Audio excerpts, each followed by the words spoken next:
आज मैं आपके साथ कुछ बातें साझा करना चाहती हूँ।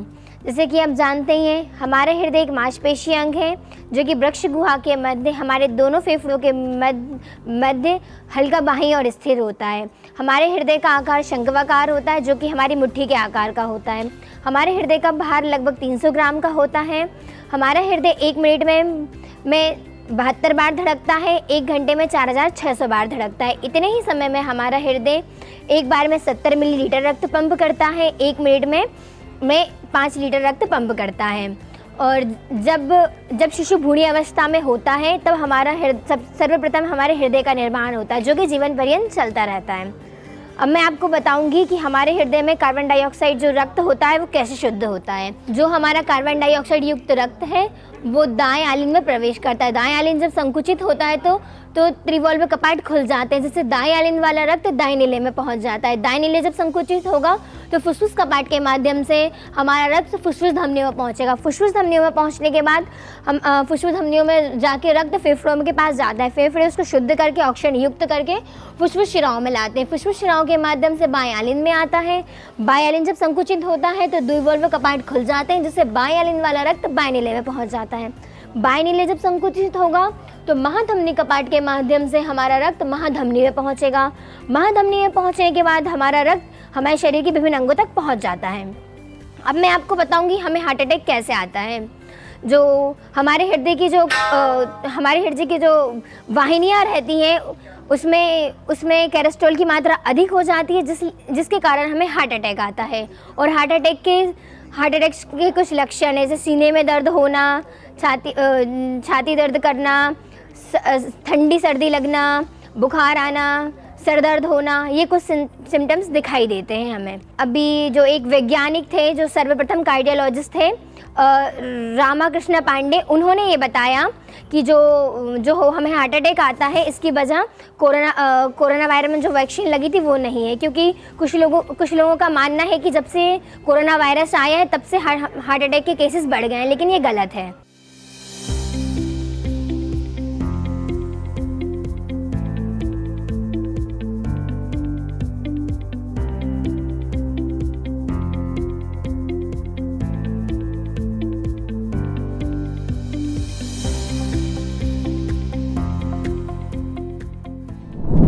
My project is Eye for the Blind. As we have seen recently in India, the population of these people is increasing very rapidly. So for that we have made our product. So there is a surgery named retina transplant which is done to gain eyesight. But this surgery is very costly, so everyone in India can't afford the surgery. The second drawback for the surgery is that its success rate is very low. So even if anybody can afford the surgery, there are very less chances that it will be successful. तो हमने बनाई है smart blind stick. इसमें sensors fitted है in it and there are vibrators which work accordingly. When an object comes in front of the sensor, the vibrator starts vibrating automatically. So the vibrators give a 360-degree angle. So जो भी कोई चीज़ आती है तो 360 angle वो cover करती है। और जो सेंसर्स लगे हुए हैं they are movable, so we can put them anywhere. So the second thing is it's specifically made for blind people. इसमें जो है अल्ट्रासोनिक सेंसर लगा हुआ है। अल्ट्रासोनिक सेंसर का काम है कि under the radar of 2 metre जो भी चीज़ आती है, जो भी ऑब्स्टैकल इसके सामने आता है तो ये एक बीपिंग साउंड प्रोड्यूस करता है। इसमें ना हमने थोड़ी सी प्रोग्रामिंग की है। प्रोग्रामिंग की वजह से इसमें हमने साउंड वेरिएशंस लगाए हैं। तो हमने ऐसे साउंड वेरिएशंस लगाए कि अगर कोई ऑब्जेक्ट दूर खड़ा होगा तो आवाज़ बहुत कम होगी, और अगर कोई चीज़ पास होगी तो आवाज़ बहुत ज़्यादा होगी। जैसे मैं दिखा भी सकती हूँ कि अगर मेरा हाथ दूर है तो आवाज़ बहुत कम आएगी, और अगर मेरा हाथ पास है तो आवाज़ बहुत तेज़ आएगी। तो उनको एक चीज़ मिल जाएगी, एक सेंस मिल जाएगा कि कोई ऑब्जेक्ट दूर पे है, कोई ऑब्जेक्ट पास में। और ये बहुत ज़्यादा कॉस्ट फ्रेंडली है, तो हर किसी के लिए अवेलेबल होगा। और ये जो है अगर कोई इंसान इसको एक बार परचेज़ करेगा तो रीपरचेज़ करने की भी ज़रूरत नहीं है, क्योंकि बैटरी के साथ चार्जर दिया जाता है। तो you just have to charge it every night, so it's very affordable.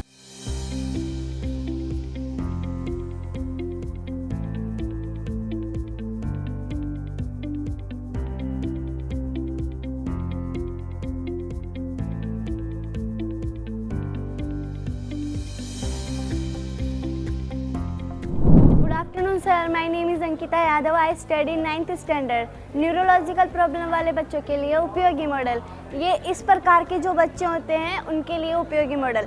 मेरे मॉडल का नाम सैनिटीज़ है, जिससे सैनिटेशन की प्रॉब्लम इजी।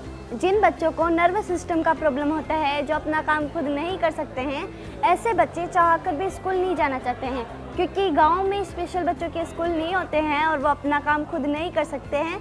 उन्हें अपने इमोशन के लिए अपने मम्मी पापा पे निर्भर होना पड़ता है। सर, पहले मैं भी ऐसी ही बच्ची थी। मैं अपने इमोशन के लिए मुझे अपने मम्मी पापा पर निर्भर होना पड़ता था, इसलिए मुझे पता है कितनी प्रॉब्लम होती है। इसी प्रॉब्लम से इंस्पायर होकर मैंने ये मॉडल सैनिटीज़ बनाए हैं, जो कि एक चेयर है जिसके अंदर एक चिप है, जिस चिप से ये चेयर आगे पीछे दाएं बाएं चलती है। इससे बच्चा स्कूल तक जा सकता है और क्लास में बैठकर पढ़ सकता है। अगर वो क्लास में बैठकर पढ़ रहा है और उसे मोशन आता है, तो इस बटन से वो इस चेयर की सीट टॉयलेट सीट में बदल जाएगी और साथ ही एक पर्दा इसे चारों ओर से कवर कर लेता है, जिससे कि बच्चे को हेजिटेशन नहीं होता है और अपना काम वो मोशन अपना करके और उसको फ्लश आउट करके जा सकता है और क्लास में जाकर के पढ़ सकता है। इस मॉडल में एक छतरी लगी हुई है, जिससे बच्चे को धूप और बारिश से बचाया जा सकता है। इसमें एक लाइट लगी हुई है, जिससे कि बच्चा रात में पढ़ सकता है और यहाँ रख करके बच्चा पढ़ सकता है।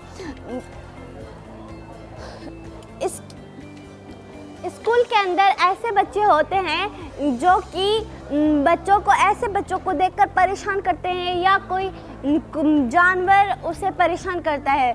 उसके लिए मैंने ये सेफ्टी स्टिक बनाई है, जो कि अगर कोई उसे परेशान करता है तो उसे हल्का सा टच करके और झटका लगा देगा, जिससे कि वो बच्चा बोलेगा, अरे इसके पास तो जाना ही नहीं है, ये तो करंट लगा देगा। इसी को बोलते हैं सैनिटीज़। सैनिटेशन की प्रॉब्लम इजी। जिन बच्चों को नर्वस सिस्टम का प्रॉब्लम होता है उनके लिए, और ऐसा प्रोजेक्ट अगर हमारे इंडिया में आ जाता है तो ऐसे बच्चों के लिए बहुत ही लाभदायक होगा। सर, ये बच्ची खुद डिसेबल पर्सन है। 60% इसको सर लोअर लिम्ब और राइट आई में प्रॉब्लम है, सेरिब्रल पॉलिसी है। थोड़ा जोर से बोलो। इस बच्ची ने इतना अच्छा प्रोजेक्ट बनाया है सर, और यहाँ पे आके सर ये बहुत ज़्यादा कॉन्फिडेंट हुई है, बहुत ज़्यादा अच्छा लगा इसको, और आगे सर ये बहुत ज़्यादा कुछ करना चाहती है। आप सबका साथ चाहिए। Thank you sir.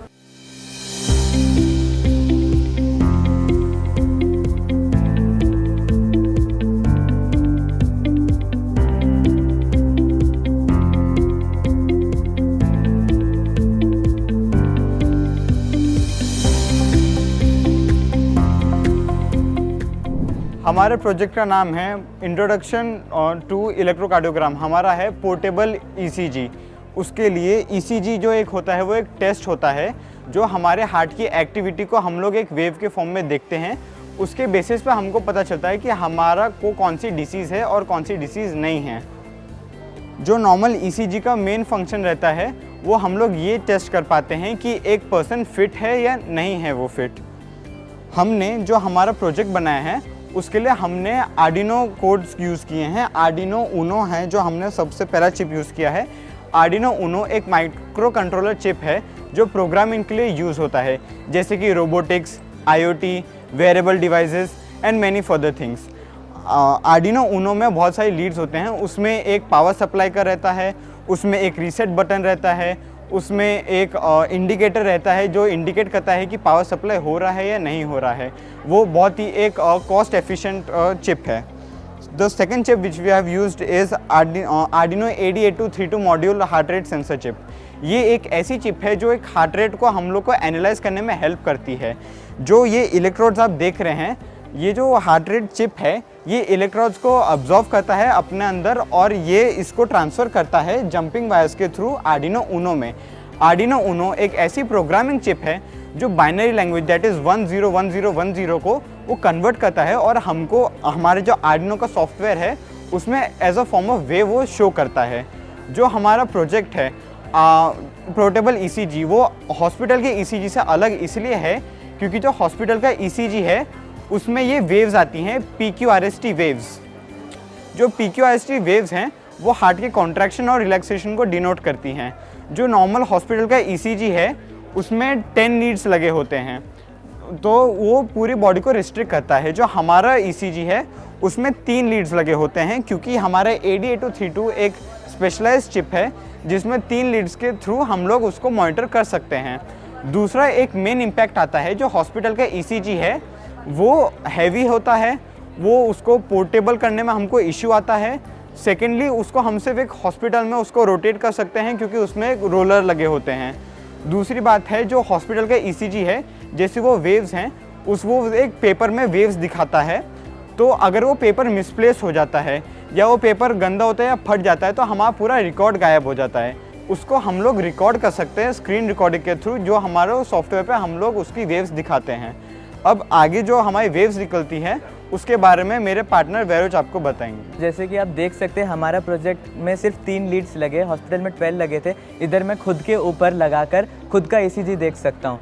ये जैसे कि अभी आप यहाँ पर मैं रन करके आपको दिखा दूँ तो ये वर्क कर रहा है। यहाँ पर मुझे मेरी खुद की ECG दिख रही है। अभी 1 मिनट तक चलेगा और इसके बाद ये आप अपने आप इसका एक आपको डॉक्यूमेंट बन जाएगा। तो इसका प्लस पॉइंट ये है कि जो हॉस्पिटल की ECG रहेगी वो एज ए पेपर फॉर्म में रहेगी। तो और इसमें क्या है कि ये आपको सॉफ्ट कॉपी रहेगा, आप इसको स्टोर कर सकते हो, कहीं पर ड्राइव पर आप अपलोड कर सकते हो, रख सकते हो अपने पास। एक हमारा ये वेब पेज बनाया है हमने, यहाँ पर हमारे प्रोडक्ट से लेकर कैसे हाउ टू यूज़, और इसमें सारी चीज़ें आपको डिटेल्ड में रहेगी। हमारा मोटो ये था कि जैसे कहीं पर रूरल एरियाज़ में अगर आप यूज़ करो तो फिर इसमें आप कैसे वर्ल्ड में किसी भी डॉक्टर से आप कंसल्ट कर सकते हैं। अपना इधर मैसेज में अपना सिम्टम्स डाल के अपना ECG को इसमें डाल सकते हैं। और इसमें हमने एक AI भी जोड़ने का प्रयास किया है जिसका नाम है MLLM। उसका एक ये डाटा पेज है, ये पूरा डाटा इसमें आपको दिखेगा। इसमें जो QRS जो कॉम्प्लेक्स है वो एकदम क्लियर होकर आपको एज मतलब AI आपको टेक्स्ट फॉर्म में दिखा देगा। और इसमें पूरा हमारा वर्क पेज है। ये वाली जो मैं QRS के बात कर रहा था, ये पूरी चीज़ उसमें एज ए टेक्स्ट कन्वर्ट हो जाएगी। ये पूरा डाटा केस स्टडी पेपर है, ये सारा डाटा हमारा खुद का क्रिएशन है।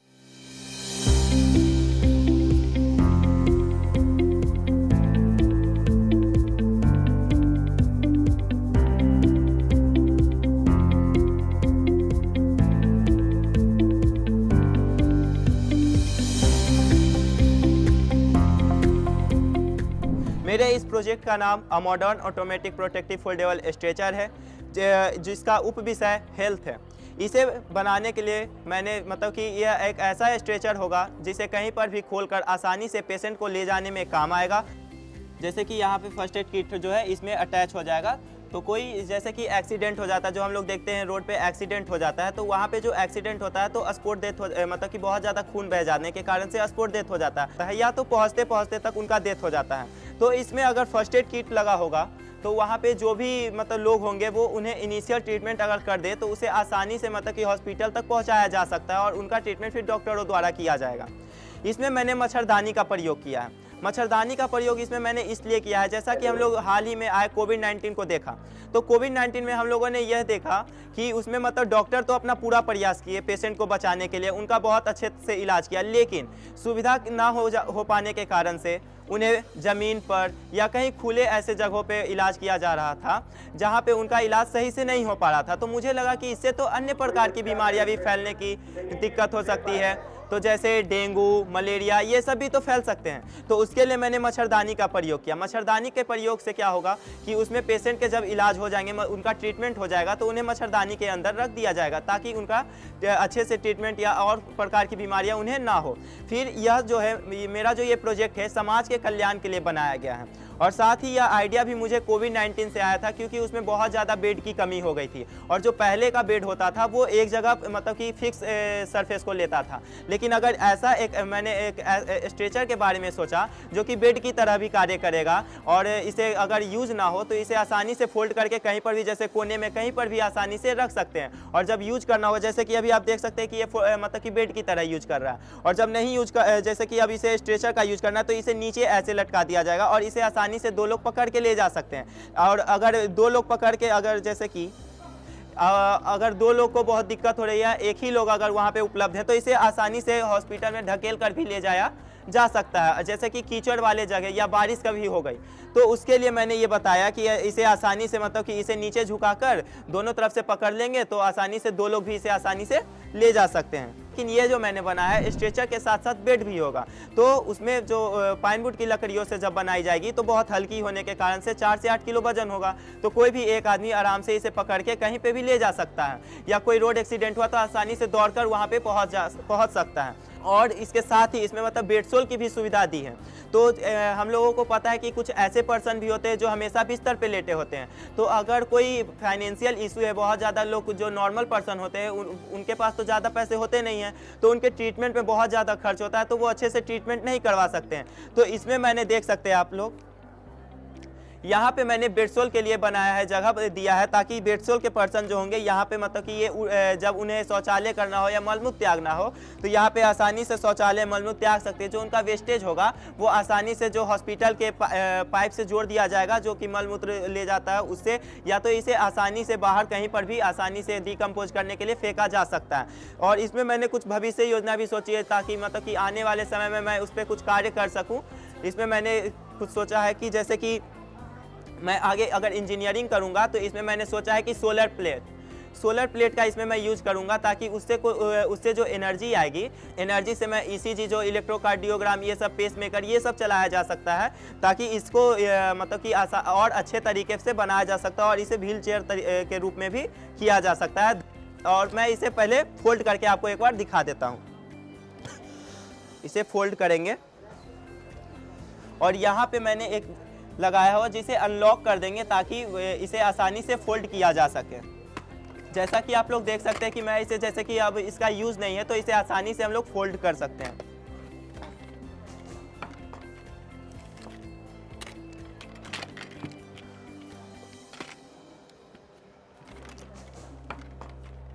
इसे आसानी से फोल्ड करके कहीं पर भी रखा जा सकता है। धन्यवाद।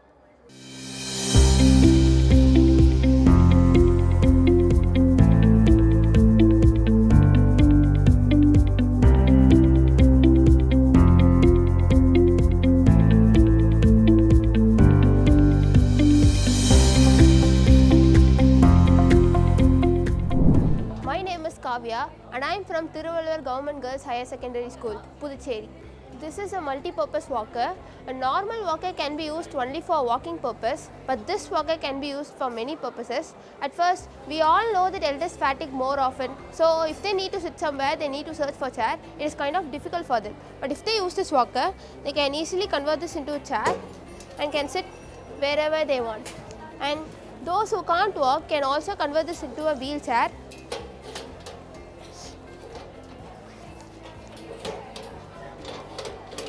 And those who need support while walking can also use it as a movable walker. And the next thing is, we all know that elders have frequent urination problem. So if they need to use the restroom during night times, they should call someone to switch on the light. It may affect their self-dignity. But if they kept this walker beside their bed, they can easily turn on the light and move wherever they want. And then this alarm can be used during emergency situations. As a result, this is easy to use and affordable. And we all thought that complex problems often have complex solutions, but it often has simple solutions. And I think my project is a good example for it. This walker can be given at a rate of rupees 1000 to 1500 itself, but if it is produced on a mass scale, this can be given at rupees 500 itself. And thank you.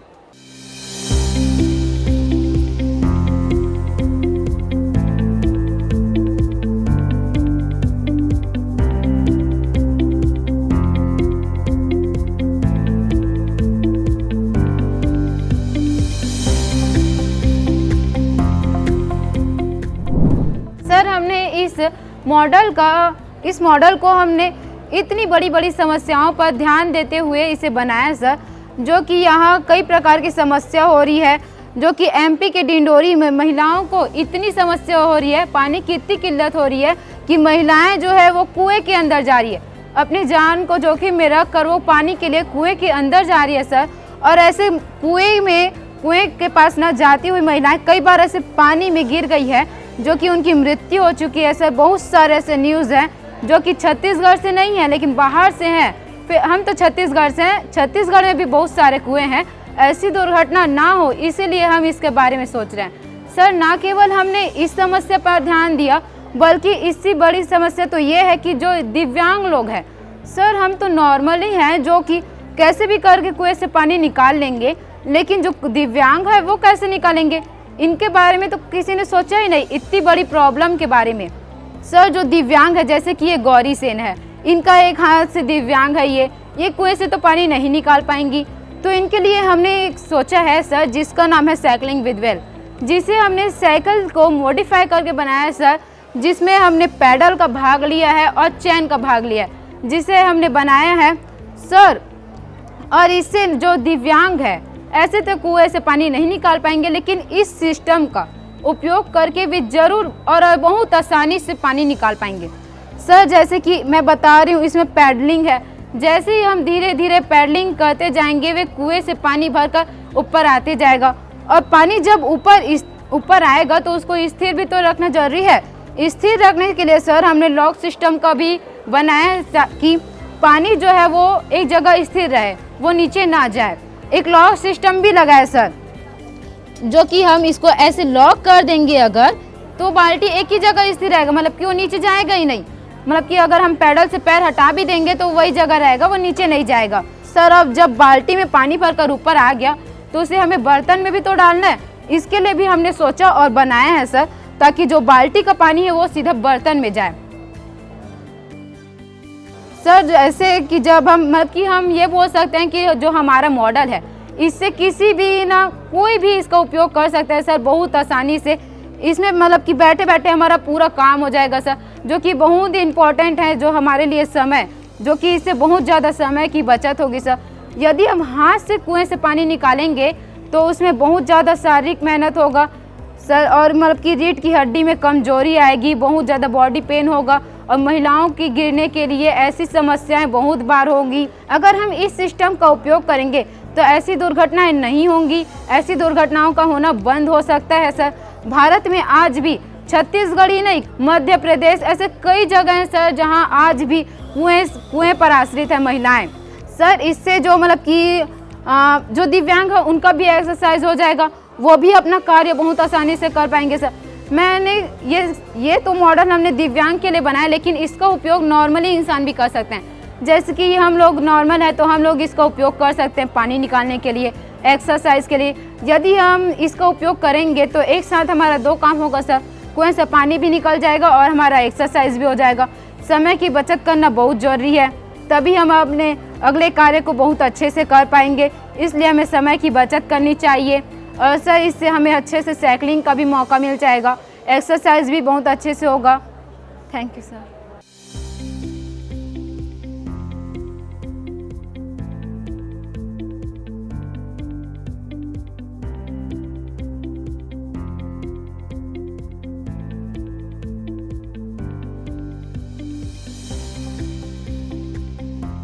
मैं आपको मेरे model के बारे में बताता हूँ। ये smart dustbin है, जैसे कि आप देख सकते हैं। अगर इसके सामने हमें अल्ट्रासोनिक सेंसर है, अगर आप हाथ वगैरह लाओगे तो अपना भी खुल जाएगा, और ये जब फुल हो जाएगा तो आपके नियर बाई म्यूनसिपल काउंसिल या फिर सोसाइटी में एक नोटिफिकेशन चला जाएगा। ये LPG गैस डिटेक्शन सिस्टम है, इसके अंदर MQ2 सेंसर है। अगर घर में ज़्यादा अमाउंट में LPG लीकेज हुआ तो अपने आप ही डिटेक्ट करके ये ऑफ कर देगा। ये वाटर इरिगेशन सिस्टम है, इसके अंदर मिट्टी में अगर मॉइस्चर लेवल कम होगा तो अपने पानी दे के मॉइस्चर लेवल अप कर देगा। ये रोटेटेबल सोलर पैनल है, इसके अंदर LDR सेंसर है जो सूरज को फॉलो करता है। सूरज जिस भी साइड रहेगा उसी साइड में सोलर पैनल चला जाएगा। फायर एक्सटिंग्विशर सिस्टम, जिसके अंदर ज़्यादा अमाउंट में अगर फायर रिलीज होगा तो अपने आप ही वो डिटेक्ट करके बुझा देगा। और यह लाइन टू लाइन और line to ground electric detection system, अगर दोनों टर्मिनल एक साथ होंगे तो अपने आप ही पावर कट हो जाए, शॉक ना हो। आपको दिखाऊँ मैं। और ये है IoT बेस्ड अम्ब्रेला। इसके अंदर जो गर्मी के दिन के लिए पंखा लगा हुआ है और एक रात के लिए लाइट लगा हुआ है। और इसके अंदर जो यूज़ कर रहा है उसके लिए एक GPS ट्रैकर है, जो उसके घरवासी उसको ट्रैक कर सके GPS की मदद से। फोल्ड सिस्टम है, जब भी दोनों टर्मिनल एक साथ होंगे तो वो ऑफ कर देगा, शॉर्ट सर्किट ना हो, इसलिए डायरेक्ट पावर ऑफ हो जाए। इसके लिए दिखाता हूँ मैं आपको, जैसे कि ऐसे पावर कट हो जाए इसके लिए। और ये है जहाँ से एंट्री हुई थी वहीं पे आ जाए। और ये है IoT बेस्ड अम्ब्रेला। इसके अंदर जो गर्मी के दिन के लिए एक पंखा है और रात को यूज़ करने के एक लाइट है। और वुमेन सेफ्टी के लिए इसमें इसके अंदर एक GPS मॉड्यूल है, जो चला रहा है उसको ट्रैक कर दे उसके घरवासी।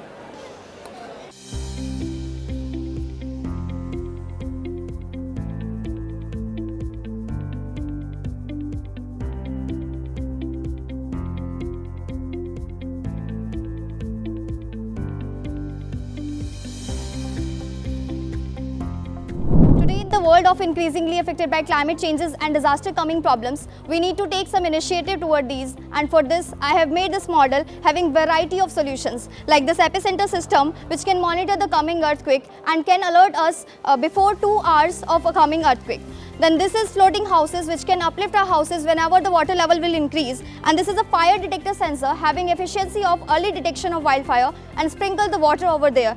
After that, we are using here asbestos sheets which can hold the lava so that we can save our wildlife and forest.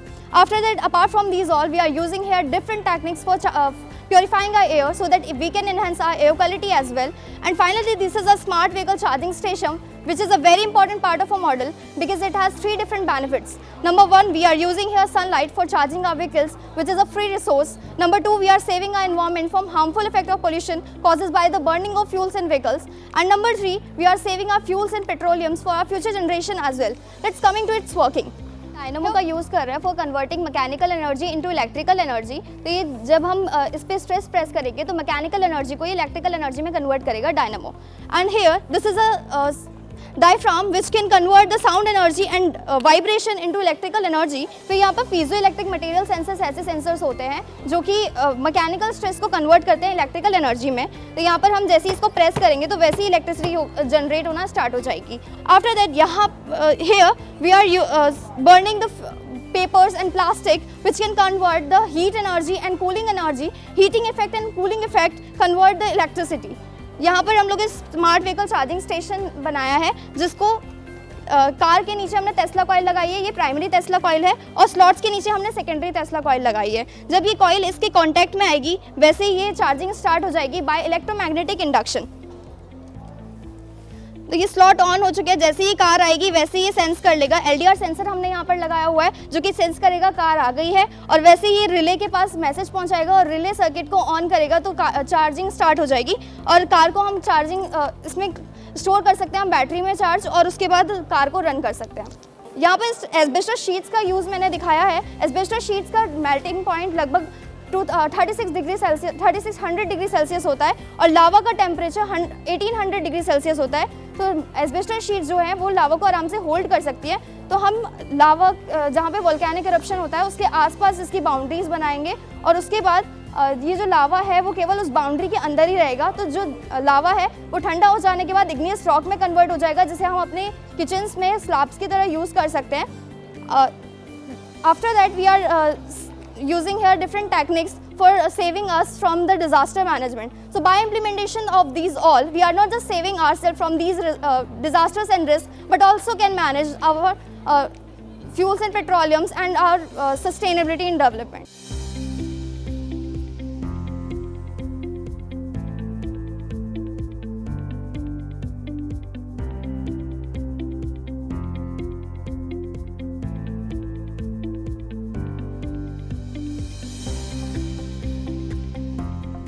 मेरे प्रदर्श का नाम है digital farming and safe transportation, जिसके अंतर्गत सर मैंने 2 मशीनें बनाई है, RCB मशीन और फर्टिलाइज़र डिसेक्ट मशीन।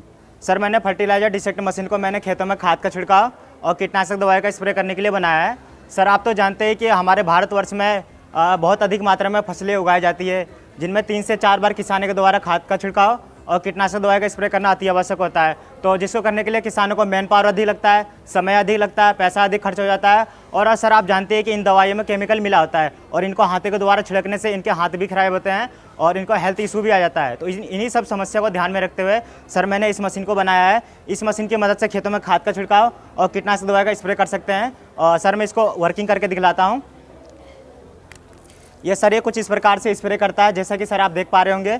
और इसमें मैंने कीटनाशक दवाइयों को भरा है और जो यहाँ पर मैंने होल कर रखा है, इस पंखे पे यह कीटनाशक दवाई गिरती है और उसको चारों तरफ छिड़काव करती है। और मैं इसको वर्किंग करके दिखलाता हूँ। ये कुछ इस प्रकार से चलता है सर, और ये इस प्रकार से कीटनाशक दवाई का स्प्रे करता है। इसमें मैंने दो टैंक लगाए हैं, एक में यूरिया भरा गया है और एक में कीटनाशक दवाई भरी गई है। इस मशीन की मदद से कम समय में खाद का छिड़काव और कीटनाशक दवाई का स्प्रे कर सकते हैं। और सर इसमें आप एक चीज़ देख रहे होंगे कि इसमें मैंने चलाने के लिए टायर का प्रयोग नहीं किया है, क्योंकि अगर मैं टायर का प्रयोग करता तो इसलिए हमारे फसल दब के नुकसान हो जाते हैं। तो मैंने इसको इस प्रकार बनाया कि ये फसलों के बीच में और रोबोटिक तरीके से चलता है और बिना फसलों को नुकसान पहुँचाए खाद का छिड़काव और कीटनाशक दवाई का स्प्रे कर देता है। इससे कम समय में दोनों काम हो जाता है और इस मशीन को बड़े पैमाने पर कम लागत में बनाकर तैयार किया जा सकता है। इस मशीन को गरीब से गरीब किसान भी खरीद सकता है और अपने खेती बाड़ी में इसको यूज कर सकता है। और जो हम बात करें पूरे भारतवर्ष की, और खेत को खाद का छिड़काव करने में, कीटनाशक दवा का स्प्रे करने में लाखों करोड़ों रुपए खर्च हो जाते हैं और इस मशीन के द्वारा हमारे सारे पैसे बच जाएंगे। और सर मेरी दूसरी मशीन का नाम है RCB मशीन, जैसा कि मैंने बताया, मतलब रोबोटिक कैरी बुगी मशीन। इस मशीन के द्वारा हम खेतों की जुताई कर सकते हैं और फसलों की ढुलाई कर सकते हैं। और सर इस मशीन का उपयोग हम पहाड़ी क्षेत्र में करेंगे, क्योंकि सर वहाँ की भूमि उबड़ खाबड़ होती है, जैसे कि जम्मू कश्मीर, उत्तराखंड, हिमाचल प्रदेश, अरुणाचल प्रदेश इत्यादि राज्य है सर, जहाँ की भूमि उबड़ खाबड़ होती है। वहाँ को खेती की जुताई करने में, फसलों की ढुलाई करने में किसानों को बहुत ज़्यादा दिक्कतों का सामना करना पड़ता है। तो इसी को ध्यान में रखते हुए सर मैंने इस मशीन को बनाया है। इस मशीन की मदद से हम खेतों की जुताई कर सकते हैं, फसलों की ढुलाई कर सकते हैं, जिसको ढुलाई करने के लिए मैंने इस बुगी को लगाया है, जिसके अंदर कई कुंटल अनाज को भरकर एक इंसान के द्वारा इसको ऑपरेट किया जाएगा और कई किलोमीटर तक इसको ऑपरेट करके आसानी से उबड़ खाबड़ भूमि में ट्रांसपोर्टेशन किया जा सकता है। वो कैसे है मैं सर इसको वर्किंग करके दिखलाता हूँ आपको।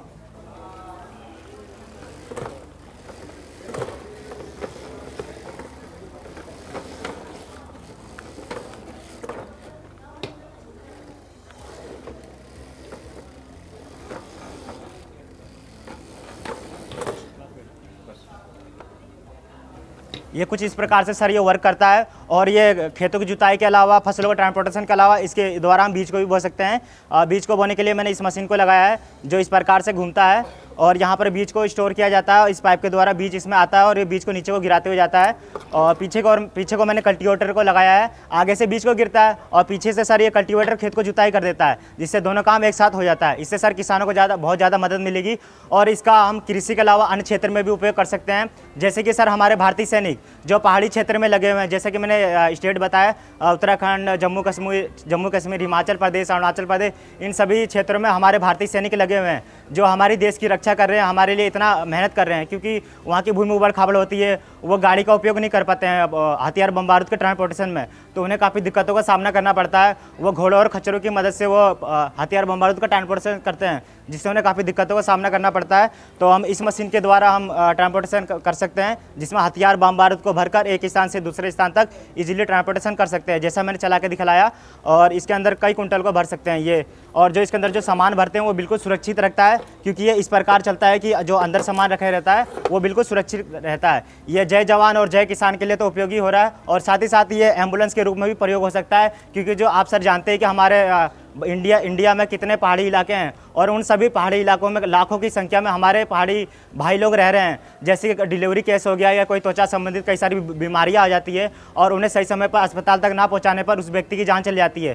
तो इस मशीन का हम एम्बुलेंस के रूप में भी प्रयोग कर सकते हैं, और जो घायल व्यक्ति है उसको इसमें बुगी में बैठाकर एक व्यक्ति के द्वारा ऑपरेट कर हॉस्पिटल तक इजीली ले जाया जा सकता है और उस व्यक्ति की जान बचाई जा सकती है।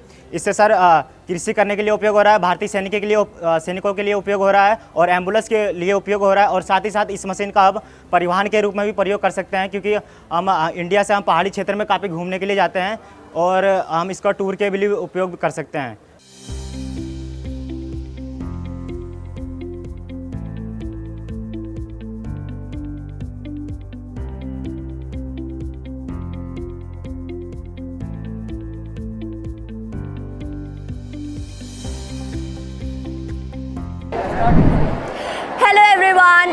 Takshila Sharma. I am Ashleen Kaur from Mamta Mohan Senior Secondary School, Vikaspuri, New Delhi. And we are presenting our project, the Agro Protector Waste Reducer Electro Producer. So the problem statement of our project is that we wanted to give a solution to all the farmers जो कि ground level पे वो easily implement करके use कर सके, because आजकल despite of the fact that we are living in the 21st century और हम बहुत सारी newer technologies को use करके बहुत सारा money और man power use करके new techniques ला रहे हैं in the field of agriculture, but अगर हम traditional methods को use करके higher productivity दे सकते हैं, so why not? और हमें उस problem को समझने के लिए we visited the nearest farmland to our house, that is the बुडेला farmland, और हमने खुद से जाके एक फार्मर से बात करी और उनसे पूछा कि आपको एग्रीकल्चर प्रैक्टिस करने में किस चीज़ में सबसे ज़्यादा प्रॉब्लम होती है। और जो उन्होंने हमें बताया था, his words were literally like कि जब भी वो पानी डालते हैं वो पानी उठ जाता है। वी आर फ्रॉम दिल्ली और वहाँ पर पानी की बहुत ज़्यादा शॉर्टेज और बहुत प्रॉब्लम होती है। So we wanted to give a solution for it, and जो हमें उनकी बातों से पता लगा, so the problem statement was the surface evaporation, और उसके लिए जो बड़े बड़े फार्मलैंड्स में चीज़ यूज़ होती है दैट इज़ मल्चिंग, पर छोटे फार्मर्स को उसके बारे में पता ही नहीं होता। एंड इन इंडिया आज तक कोई भी सस्टेनेबल मल्च नहीं है, we are using the plastic या फिर रबड़ मल्चिंग। तो जो हमने प्रोडक्ट बनाया है in the agro protector, that is the first part of our project, it's the sustainable mulch, जिसको यूज़ अगर आप अपने फार्म्स में करोगे तो आपको minimum irrigation, no fertilisers, no pesticides, और नो केमिकल इंटरवेंशन आपको देनी पड़ेगी अपने फील्ड्स में, और आपको higher productivity that means higher yields provide करेगा हमारा organic com. And the second part is the waste reducer, electro producer. So हम लोग जो एग्रीकल्चर वेस्ट होता है पराली, दैट इज कॉल्ड पराली, हम उसको यूज करके we are producing the electricity with the process of सीबैक effect. और अगर आप सोच रहे होंगे कि हम पराली को जलाएंगे, so no, we have made a culture जिसको अगर फार्मर्स अपने फील्ड में डालेंगे तो जो हार्ड पार्ट होता है पराली का, जो कि उनको जलाना पड़ता है, वो उनको जलाने की बिल्कुल ज़रूरत नहीं है। विद इन 1 or 2 days वो अपने आप ही अपनी रूट्स छोड़ देगा, और फार्मर जैसे अपने खेत से फसलें उठाता है, ही कैन पिक दैट पराली up and put it into the container that we have made. So we have made the 2 junction, one is the hot junction, second one is the cold junction. In the hot junction हम लोगों ने पराली डाली है और the biodegradable waste, और जब वो कल्चर हम डालेंगे तो वो डिकम्पोज होना स्टार्ट हो जाएगा। डिकम्पोजिशन इज एक्सोथर्मिक रिएक्शन, तो हीट एनर्जी रिलीज होगी तो टेम्परेचर बढ़ेगा। एंड कोल्ड जंक्शन में हम लोग आइस डाल रहे हैं तो उसका भी टेम्परेचर राइज होगा। तो और अगर आप सोच रहे हो that ice is not a practical idea, तो मैं आपको बता दूं कि अगर हम आइस के ऊपर सैलिसाइलिक एसिड के साथ रॉक सॉल्ट अगर स्प्रिंकल करते हैं तो जो उसका इग्निशन टेम्परेचर है वो 6 months तक फ्रीज हो जाता है। ये लैब टेस्टेड है। So we have made the hot junction and the cold junction. This is our whole product, that is the Agro Protector Waste Reducer Electro Producer.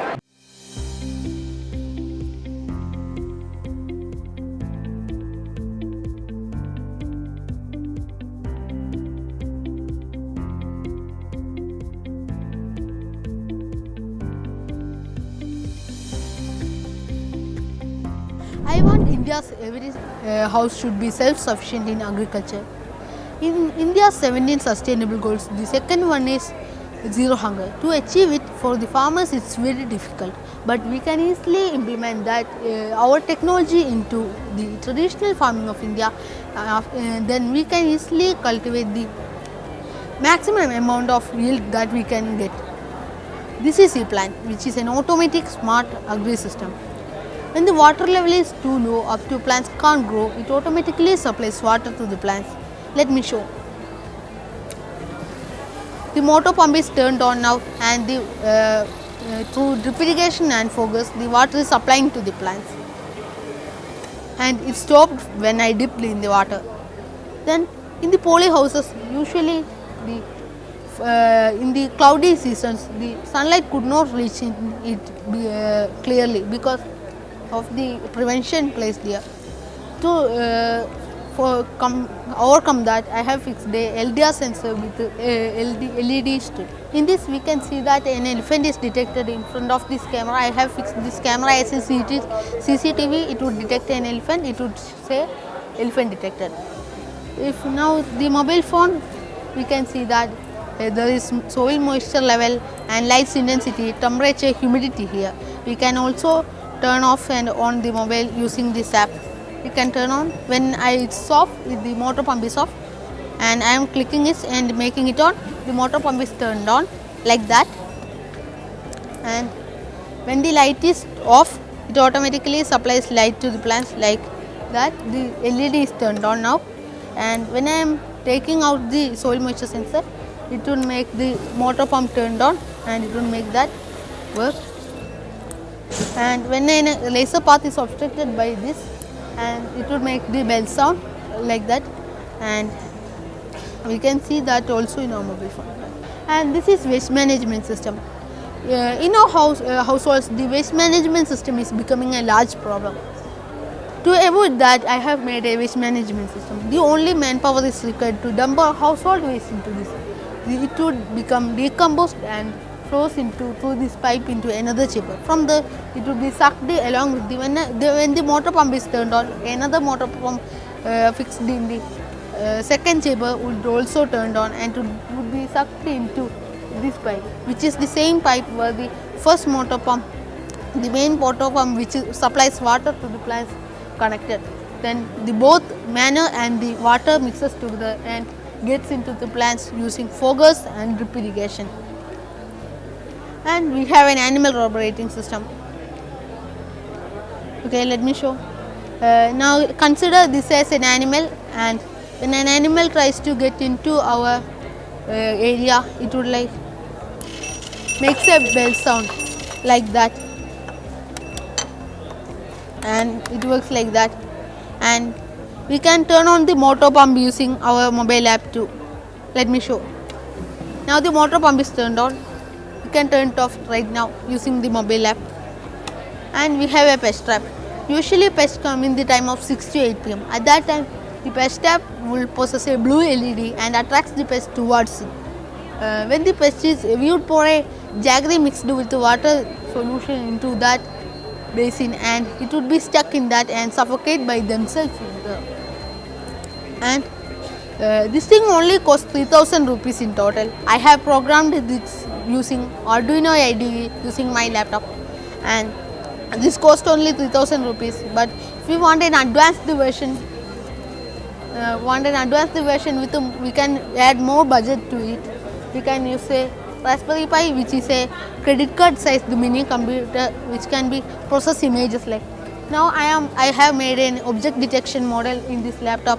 If an elephant is detected, it would say elephant is detected.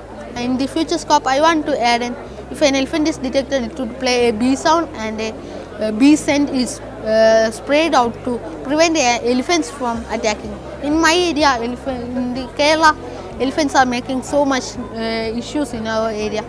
So I was just 3 years old, and in our areas the resource wastage was very high, and this water and manure was wasting so highly. So I have made this project to prevent that and make everyone use this, and I want to make India a better life.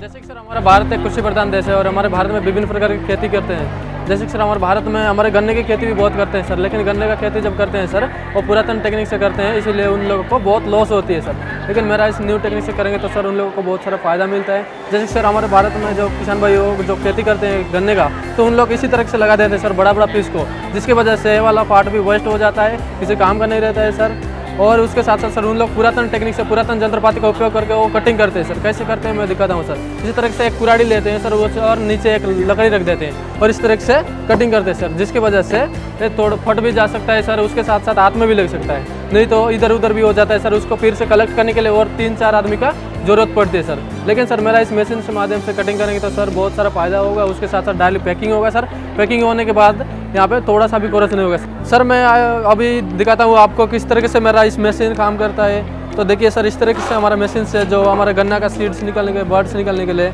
Cutting कर पाएंगे। तो आइए sir cutting करते हैं। तो देख सकते हैं सर, इस तरह से हमारा मशीन के माध्यम से हमारा गन्ने का जो सीड से बर्ड से हम इजीली कटिंग करके पैकिंग कर पाएंगे सर। पैकिंग करने के बाद हम जहाँ बर्ड्स निकलेगा, इस बर्ड्स को हम लेके जाएंगे सर ये वाला स्ट्रे में लगाएंगे तो सर बहुत अच्छे से हमारा जो पौधा है ग्रोथ करेगा। इसमें लगाने के बाद ये ग्रोथ इतना बड़ा हो गया पौधा, तो उसके बाद हम लेके जाएंगे सर हमारे खेत में लगाएंगे तो सर हमारे किसान भाइयों को बहुत फ़ायदा होगा और लॉस भी नहीं होगा। उसके साथ सर हमारे भारत में ये वाला ओनियन का खेती भी बहुत करते हैं सर, लेकिन ओनियन का जो ये वाला ड्रे है इसको कटिंग करने के लिए भी उन लोग पुरातन टेक्निक का, पुरातन यंत्रपाति का उपयोग करते हैं सर, जिसके वजह से उन लोगों को जो थोड़ा सा भी हमारा प्याज में खर्च हो गया तो सर वो वाला एक पैकेट में, मान लो कि सर आपको एक पैकेट में एक जो टुकड़ा वाला मिल गया सर जो पैकेट में, तो वो वाला दूसरे प्याज को भी ख़राब कर देता है सर, जिसकी वजह से हमारे किसान भाइयों को बहुत सारा नुकसान होती है। लेकिन सर मेरा इस मशीन के माध्यम से कटिंग करेंगे तो सर एक ही बार में 3 से 4 किलो लेंगे और इस तरीके से सर हमारा मशीन के माध्यम से ईजिली कटिंग कर पाएंगे। देख सकते हैं सर, इस तरीके से हमारे मशीन के माध्यम से हमारे जो प्याज को कटिंग कर पाएंगे सर। प्याज होने के बाद सर इधर वो स्टोर करने का भी जगह है, जिसकी वजह से स्टोर करता है, स्टोर करके हम डायरेक्टली पैकेट में भेज देता है सर, जिसकी वजह से पैकेट में पैकिंग होता है। पैकिंग होने के बाद सर इसका वेट भी हमको पता चलना चाहिए, इसलिए मैंने यहाँ पे वेट मशीन भी लगा रखा हूँ, जिसकी वजह से इधर वेटिंग भी हो सकती है बहुत ईजीली। उसके साथ सर हमारे भारत में ये वाला है गार्लिक का खेती भी बहुत करते हैं सर। जो गार्लिक का खेती भी जब करने का टाइम आता है तो सर इसको काटते हैं, जो हमारे वाला ड्रे को काटते हैं, तो उन लोग पुरातन टेक्निक से इसको भी पुरातन यंत्रपाति का उपयोग करके कटिंग करते हैं, जिसकी वजह से थोड़ा सा भी कोरच हो गया वो तो और सर वो वाला ख़राब हो जाता है, वो दूसरे को भी ख़राब करता है। देखिए सर, इस तरीके से मेरा इस मशीन काम करता है। यहाँ पे एक भी मूंगफली नहीं है सर, इस तरीके से मेरा इस मशीन में मैनुअली काम करता है। मेरा मशीन में कोई इलेक्ट्रिसिटी का भी ज़रूरत नहीं है सर, ये मैन पावर भी लॉस करता है, उसके साथ साथ टाइम भी बचाता है। और सर इस मशीन का कॉस्ट है ओनली 1200 रुपये में मैंने बनाया हूँ, क्योंकि ये सब रीयूज किया गया सर, ये मटेरियल सब को मैंने गोल्डिंग करके ये दोबारा बनाया सर। उसके साथ सर हमारा इस मशीन को लेके आना भी बहुत ईजी है, क्योंकि सर इस मशीन में लगा रखा हूँ नट बोल्ट, सब में स्क्रू लगा रखा हूँ सर, जिसकी वजह से इसको खोल के एक आदमी भी बहुत इजीली कहीं पे भी ले जा सकता है सर। और इसका वेट भी ओनली 23 kg है सर। उसके साथ सर हमारा इस मशीन में काम करके बहुत सारा हमारे किसान भाइयों को फ़ायदा हो सकते हैं सर। और ये वाला मशीन हमारे किसान भाइयों के लिए बहुत ज़रूरतमंद है सर, क्योंकि हमारे मशीन जैसा मशीन किसी में भी नहीं है। आप लोग सोच रहे होंगे सर हमारे भारत में तो ये वाला चिप कटर मशीन तो आ गया है सर, जो गन्ने का कटिंग करने के लिए, लेकिन उसका जो कॉस्ट है बहुत ज़्यादा है सर, जिसकी वजह से हमारे किसान भाइयों खरीद नहीं पा रहे। लेकिन सर हमारा इस मशीन को में बहुत ईजीली कटिंग कर पाएंगे सर।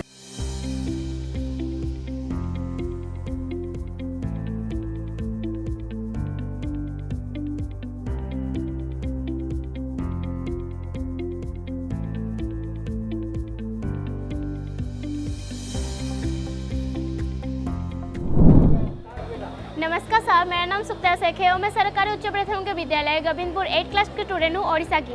और मैंने ये फार्मर के लिए बनाया है, क्योंकि फसल के लिए और तो मशीन के लिए बहुत सारे लोग सोचते हैं, लेकिन फार्मर के लिए कोई नहीं सोचता है। और यहाँ पे मैंने फार्मर के लिए 17 एडवांटेज रखा है और मेरा प्रोजेक्ट का नाम है स्मार्ट स्टिक। यहाँ पर मैंने कटर का व्यवस्था किया है, जिसके माध्यम से हम घास काट पाएंगे, जैसे कि ऐसे घास काट पाएंगे। और यहाँ पे है वाटर डिटेक्टर, अगर ब्लाइंड फार्मर जाते समय उनके आगे अगर पानी या फिर नदी हो ना तो जानकारी मिल जाएगी, क्योंकि ये पानी में लगते ही वाइब्रेशन होगा। और यहाँ पे रहा पाथ डिटेक्टर, अगर ब्लाइंड फार्मर जाते समय उनके आगे कोई ऑब्स्टेकल आएगा तो सायरन बजेगा ऐसे। और यहाँ पे रहा LDR, अगर फार्मर चाहे तो रात में भी काम कर पाएंगे, क्योंकि रात में जल उठेगी। और यहाँ पे रहा मोबाइल चार्जिंग सिस्टम, इससे हम मोबाइल भी चार्ज कर पाएंगे। और यहाँ पे रहा रेड लाइट अलर्ट सिस्टम, अगर फार्मर किसी मुसीबत में पड़ेंगे रात के समय तो इस रेड लाइट को जलाएंगे, जिसके द्वारा अन्य फार्मर आके उनका हेल्प करेंगे। और यहाँ पे रहा स्पेस फॉर एसेंशियल थिंग्स, जिसमें फार्मर अपने ज़रूरतमंद सामान ले जा सकते हैं यहाँ पे। और अगर स्टिक को कोई चोरी करके ले गया है तो उसे वो यूज़ नहीं कर पाएगा, क्योंकि जब हम स्टिक का स्विच ऑन करते हैं तब एक साउंड होता है, जब तक हम रिमोट का स्विच ऑन नहीं करेंगे ये बंद नहीं होगा। अगर स्टिक कहीं पे गिर गया है, हमें दिखाई नहीं दे रहा है, तब हम उसको ऐसे रिमोट के द्वारा ढूंढ पाएंगे।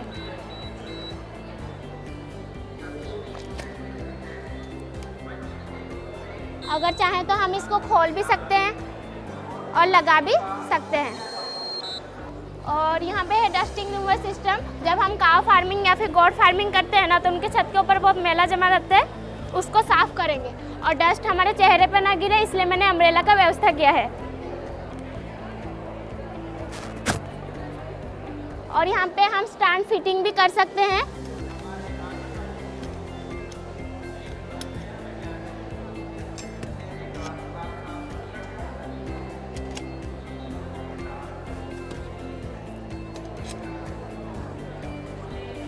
और यहाँ पे है इंसेक्ट क्लीनिंग मशीन। जब शाम के वक्त इंसेक्ट इसके लाइट देख के इसके पास जाएंगे ना सर, तो यहाँ पे चार्ज होके वो मर जाएंगे। और यहाँ पे रहा स्केयर क्रॉ। अगर हम इसको दिन में लगा देंगे तो पक्षी इसे देख के डर के मारे और इसके पास नहीं आएंगे और हम अपने फसल को नष्ट होने से बचा पाएंगे। और यहाँ पे GPS सिस्टम, जिसके द्वारा हम इस स्टिक का लोकेशन ट्रैक करेंगे। और यहाँ पे स्प्रेयर मशीन, जिसमें हम पौधे को पानी या फिर मेडिसिन स्प्रे करेंगे। और यहाँ पे अगर जैसे फार्मिंग करते हैं तो बहुत सारे पुरुष फार्मिंग में जाते हैं और महिला फार्म में भी जाते हैं, तो उनका बच्चे रहेंगे तो बच्चे को ब्रेस्ट फीडिंग कराने के लिए भी उनको ज़रूरत पड़ती है, लेकिन वो साइनस की वजह से करा नहीं पाते। तो हम ऐसे टेक्निक करे हैं जिसके नीचे वो बैठ के अपने बच्चे को दूध पिला सकते हैं और फिर फीडिंग करा सकते हैं। और यहाँ पे और एक चीज़ है, और यहाँ पे मैंने स्मॉल क्रोबार होल्डर का व्यवस्था भी किया है, जिसमें हम खेतों में खुदाई करेंगे और पौधा लगाएंगे। और यहाँ पे सीडिंग सिस्टम भी है, जिसके द्वारा हम अगर सीड यहाँ पे डालेंगे तो ये नीचे गिरता हुआ जाएगा। सर ये रहा मेरा 17 एडवांटेज, और ये मैंने फार्मर के लिए बनाया है। और यहाँ पे मैंने फार्मर की हेल्प करने के लिए बहुत सारा सोची है सर।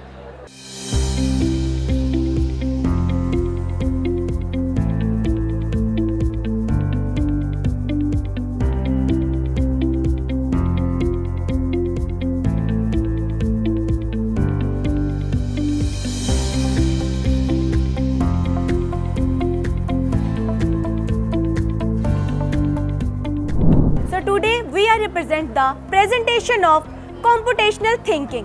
computational thinking होती क्या है? computational thinking होती है किसी बड़ी प्रॉब्लम को हम स्मॉल पार्ट में डिवाइड करके अपने फ्यूचर में यूज़ कर सकते हैं। मैंने उसी के लिए बनाया हुआ है स्मार्ट स्टेडियम। स्मार्ट स्टेडियम जो है बाकी सभी स्टेडियम से अलग होता है। बाकी स्टेडियम में क्या होता है, जब बारिश आती है उससे जो हमारा स्टेडियम है वो भीग जाता है, उसके कारण हमारे जो प्लेयर्स हैं वो गेम नहीं खेल पाते हैं, उन्हें बहुत प्रॉब्लम उठानी पड़ती है। कई बार तो इतनी ज़्यादा बारिश होती है हमें अपनी जो गेम है वो पोस्टपोन तक करनी पड़ती है।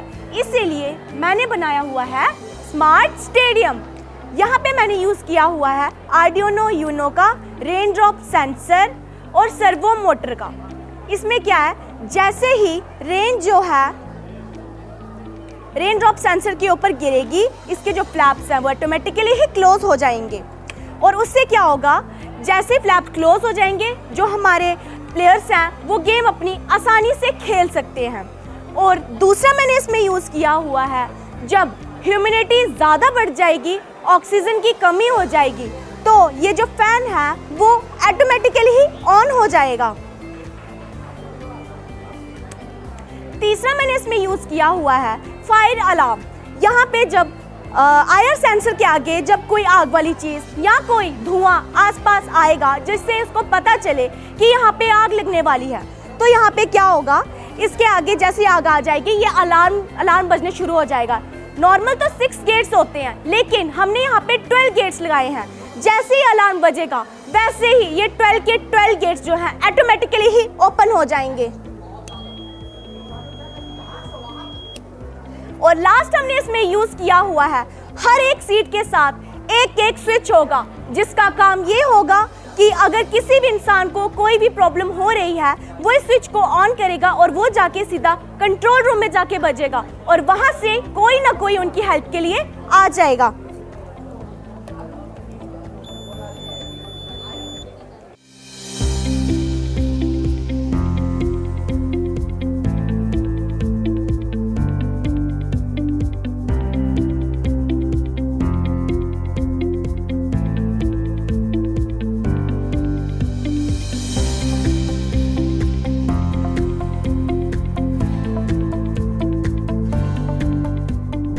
This is our project anti-sleep alarm, and we are from Chandigarh, from GM Developers Khudali Share.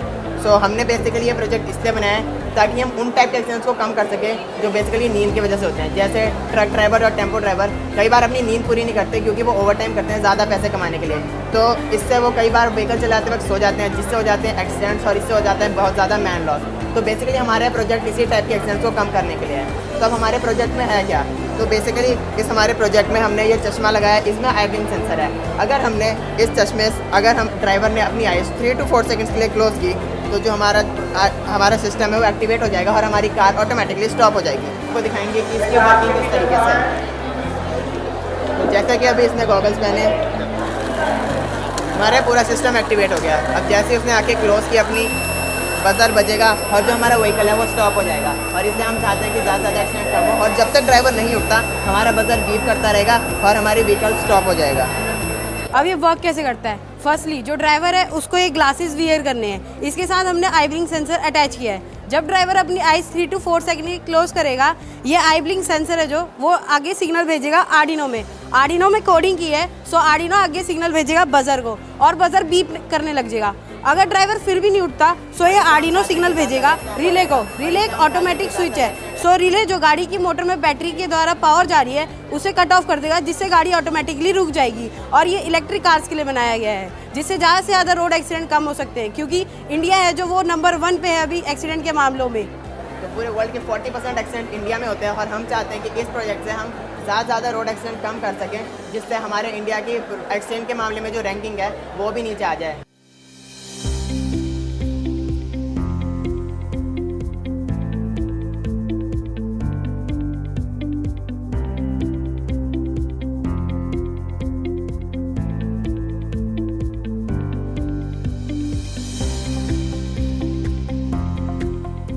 जैसा कि हम सब जानते हैं कि जो स्पीच इम्पेयर्ड पर्सन्स होते हैं, मतलब जो बोल नहीं सकते, वो साइन लैंग्वेज का यूज़ करते हैं। तो जो नॉर्मल पर्सन होते हैं उन्हें तो पता नहीं होता कि वो क्या बोलना चाह रहे हैं। तो इससे क्या होता है कि स्पीच इम्पेयर्ड पर्सन्स की डेली लाइफ में उन्हें बहुत सारी डिफ़िकल्टीज़ को फेस करना पड़ता है। And there are 466 million peoples in India who are speech impaired. अब आप सोच ही सकते हैं कि 466 मिलियन पीपल्स कितनी सारी डिफ़िकल्टीज़ फेस करते होंगे अपनी डेली लाइफ में। तो इसी को सॉल्व करने के लिए हमने ये प्रोजेक्ट बनाया है।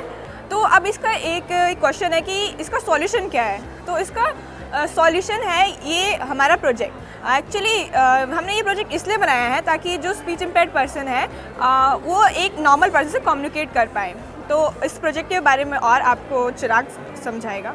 अब मैं आपको बताऊंगा इसकी वर्किंग कैसे है और इसमें हम कौन सी चीज़ों का इस्तेमाल करें। सबसे पहले हमने इस्तेमाल करा है फ्लेक्स सेंसर का और एक माइक्रो कंट्रोलर का, और हमने इस्तेमाल करा है एक स्पीकर का जो कि एक ऑडियो प्लेबैक देता है। ये कैसे वर्क करता है सबसे पहले मैं आपको डेमोन्स्ट्रेशन दिखाता हूँ। ये एक हेलो का साइन।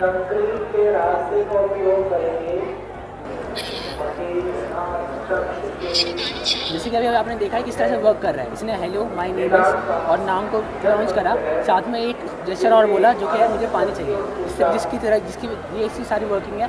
हमारे कुछ फ्यूचर प्लान्स भी है ग्लव को लेकर, जैसे कि हम फ्यूचर में इसको मोर कंफर्टेबल बनाएंगे, पोर्टेबल बनाएंगे और ईजी टू वेयर होगा। सो एक और चीज़ आपको पता है कि इमोशंस कितने इंपॉर्टेंट होते हैं एक पर्सन की लाइफ में। उसी से पता चलता है कि वो पर्सन सैड है, हैप्पी है या फिर नॉर्मल है। तो यही चीज़, और एक और चीज़ है कि साइन लैंग्वेज में कुछ वर्ड्स होते हैं ना, वो भी सेम ही होते हैं, मतलब उनके गेस्चर्स भी सेम ही होते हैं। तो बट उनमें डिफरेंट चीज़ क्या होती है, वो होती है इमोशंस। तो इसलिए हम इसमें इमोशंस ऐड करेंगे और हमने ये प्रोजेक्ट इसलिए बनाया है ताकि वो जो है वो एक नॉर्मल पर्सन से कम्युनिकेट कर सके और हम समझते हैं कि वो कैसा फील करते हैं। और यही है हमारे प्रोजेक्ट के बारे में।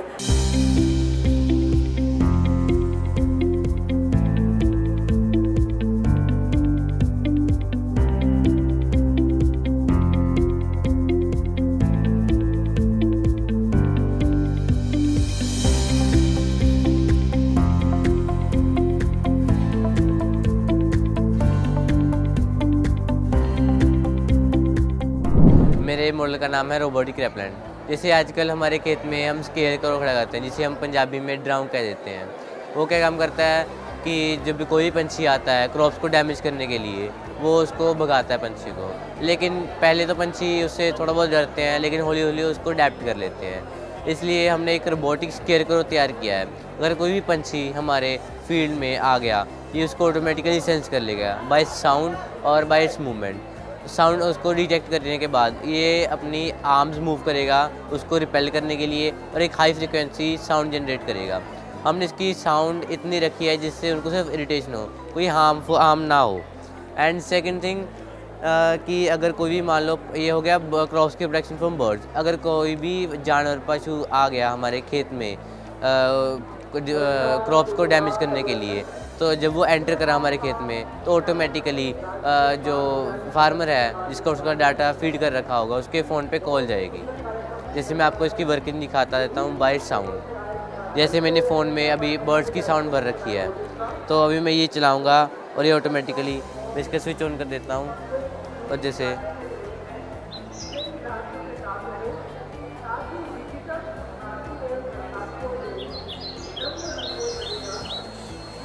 ये बर्ड की साउंड सुन के ये ऑटोमेटिकली वर्क करेगा।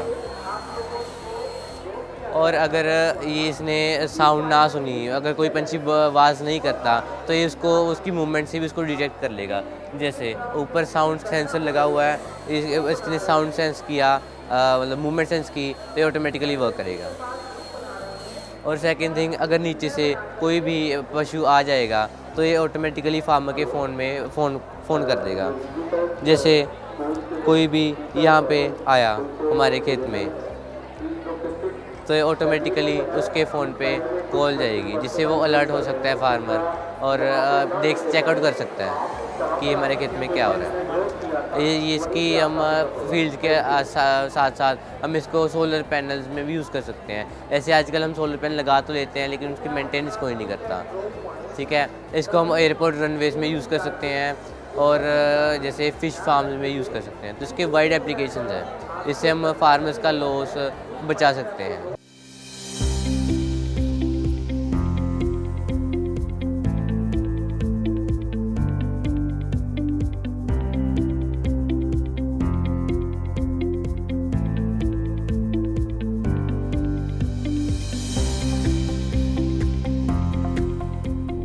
Here I'm going to find out the relation between volume of a square prism which have same base and same height as that of a square pyramid. For that I made 3 square pyramids. Their volumes are equal because their bases and heights are equal. Now when I rearrange the first pyramid in this manner, I get a shape like this. When I rearrange the second pyramid in the same manner, I am getting the same shape. When I put the third pyramid on top of this shape, I get a square prism, and the base and height of this prism is equal to the base and height of the pyramid. So we can say that the volume of this prism will be 3 times the volume of that pyramid, or else they are in the ratio 1:3. Let's generalize this, that the volume of a prism which have same base and same height as that of a pyramid is 3 times the volume of that pyramid. Now let us see another pyramid. Here I am going to find out the relation between base area, 1 letter surface area, total letter surface area and volume of a small square pyramid, which I get by cutting a large square pyramid through half of its side, which is parallel to its base, and the remaining part frustum. For that, when I take the base edge of the small pyramid as A, then the base edge of the large pyramid is 2A, and the base area of the small pyramid is A square, and the base area of the large pyramid is 2A whole square or 4A square. For checking their relation, this is a model. This is the frustum of a square pyramid which we cut through 1/3 part of the height. When we cut the pieces like this, we can see 4 square pieces of equal volume. And now when we arrange these pieces like this, we will get another 2 square prisms which is equal to the first 4 prisms. So in total we will get 1, 2, 3, 4, 5, 6 square prisms. When I take out the base of the prism, I get a square like this. Then I divide it into 4 squares of equal area. The area of these squares is equal to the base area of the small pyramid. So we can say that the base area of the prism is 4 times the base area of the small pyramid, or as they are in the ratio 1:4. Now let us check the relation between the 1 letter surface areas. For that, when I take out the 1 letter face of the large pyramid, I get a triangle like this. Then I divide it into 4 triangles of equal area. The area of these triangles is equal to the 1 letter surface area of the large pyramid, small pyramid. So now when we consider this part as the part of frustum, we can see 3 triangles of equal area. So we can say that the 1 letter surface area of the frustum is 3 times the 1 letter surface area of the small pyramid. Now let us check the relation between their volumes. For that, when I cut the last pyramid perpendicularly through the base edge of the small pyramid, we get pieces like this, and inside the pieces we can see a square prism. The base edge height of this prism is equal to the base edge height of the pyramid, so we can say that the volume of this prism will be 3 times the volume of the pyramid. Now, when I arrange the pieces like this, I get another square prism which is equal to the first prism. So we can say that the volume of this prism is also 3 times the volume of this pyramid. Now when I arrange the remaining pieces,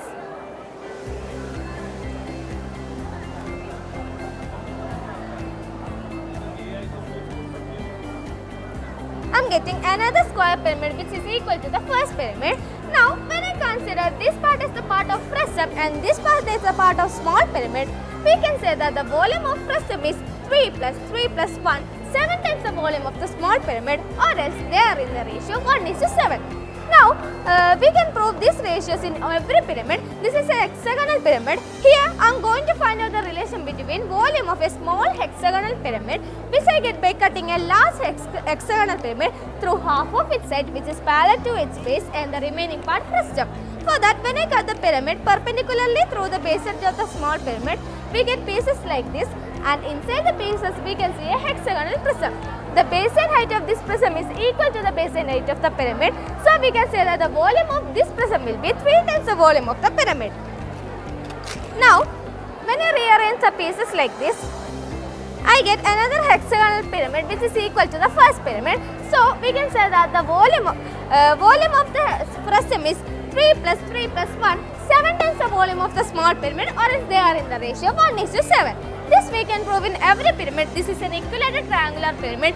If we cut the pyramid and arrange like this manner, we will get the same ratios.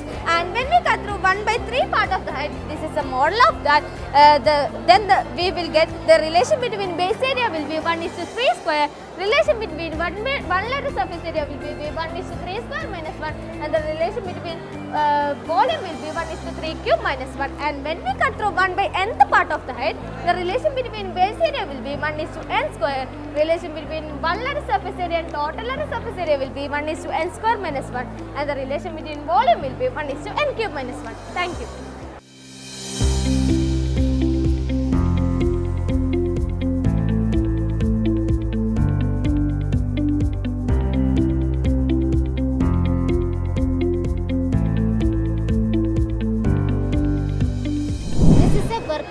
About the relationship between volume, surface area and other measurements of solid like square prism, square pyramid and frustum of square pyramid.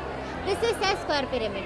We can identify 3 right triangles formed by the measures base edge, lateral edges, line height and height. If we take the base edges behind its line height itself, the area of one triangular face is half BL, and the total lateral surface area will be half BL into 4 2BL, and the total surface area will be 2BL plus B square. This is a square sheet. We can see many lines in this triangle, and when we fold this again, we will get an isosceles trapezium pyramid. And all the lateral faces are isosceles triangle. When we fold this again, we will get another isosceles trapezium pyramid. And when we fold this again, we will get another trapezium pyramid. And when we fold this again through the diagonals, we can see many right triangles in this isosceles triangle. When we consider the perpendicular side as 1 unit, the hypotenuse will be 2 root 2. And when we consider the perpendicular side as 2 unit, the hypotenuse will be 2 root 2. The hypotenuse will be 3 unit, the hypotenuse will be 3 root 2. At that time, when we observe it, it is make an arithmetic sequence that is root 2, 2 root 2, 3 root 2, etc. This shape proves it. This is known as prismatic pillar. When we increasing the number of the step by decreasing the height of the step, the volume of each triangular prism is 1/3 B square h. Else we can form 4 equal slender rectangular pyramids. And if we joining any 2 of them, we can form another 2 square pyramids also. At that time, the volume of each will be 1/3 B square h. This is a shape that, this is a square chart with the equal distance horizontally and vertically. We can form a equilateral triangular pyramid. we can form a equilateral triangular pyramid. All the lateral faces will be isosceles triangle. When we fold this again, we will get another pyramid, and when we fold this again, we will get another isosceles pyramid also. This shape proves it. This is known as prismatic pillar. When we increasing the number of the step by decreasing the height of the step, the volume of each triangular prism is 1/3 V square h.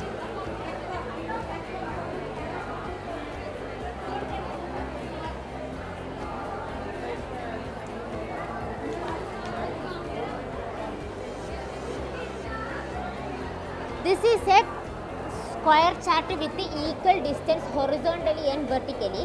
We can form a equilateral triangular pyramid. We can form a equilateral triangular pyramid. All the lateral faces will be isosceles triangle. When we fold this again, we will get another pyramid, and when we fold this again, we will get another isosceles pyramid also.